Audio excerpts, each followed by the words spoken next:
Well, it's camellia season. I'm with Collier. We're out in Newberg at the Camellia Festival. And Collier, you have some beautiful examples of camellias. Well, thank you.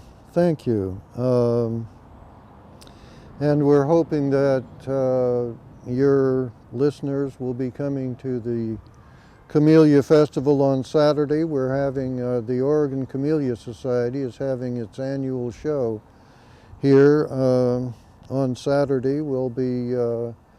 The show will be open to the public between 11 and 12.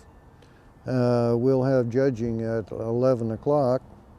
And we hope to have hundreds of beautiful blooms here to show you. Right, and you just brought a little sampling with you today. Right. You know, and just looking at, people that are not real familiar with camellias, there's a lot of different types of camellias, aren't there?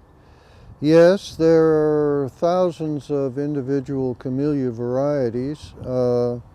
There are different forms and shapes. You see, we call these semi-doubles. This is a formal double. You can see it's quite a different pattern.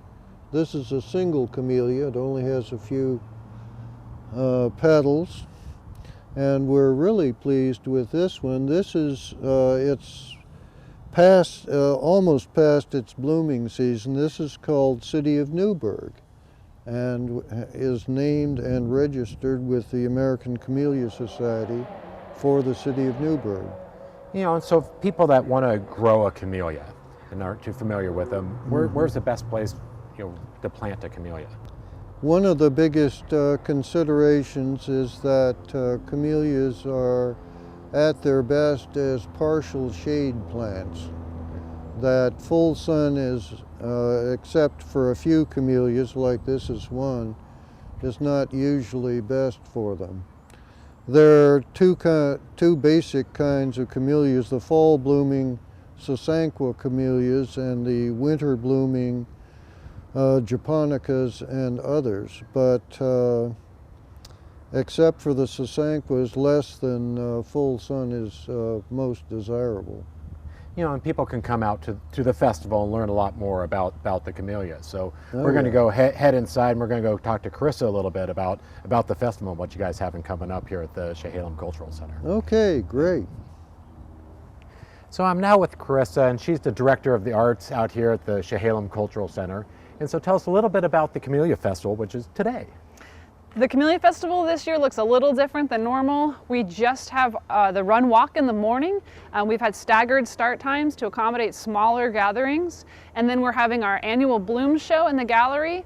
And of course, we're monitoring how many people are coming through the building and making sure we're staying safe with social distancing.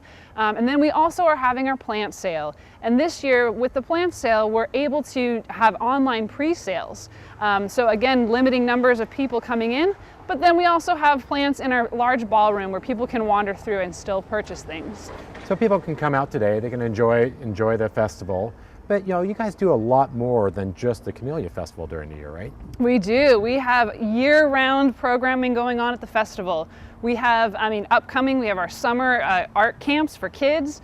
We have year-round art classes for adults and for kids. We have exhibitions in our galleries. We have concerts. We have performances. This summer we have a lavender festival. So never-ending events at the Cultural Center. And so, for people that are interested in, learning all these events and what you have coming on, where's the best place for them to go get that information? Both either our website, chehalemculturalcenter.org. You can also follow us on social media. We have active Instagram and Facebook, and you can see all the stuff that's coming up. If you're interested in classes, you can click through links and register there. And then, like I said, for online sales, you can do that at our website as well. So, all of this information, you can go to their website, or you can go to gardentime.tv. So we're excited to be out. The weather is beautiful. We're looking forward to seeing the camellias and all the other events you got coming up throughout the rest of the year. So thanks, Carissa, for having us out here. Thank you.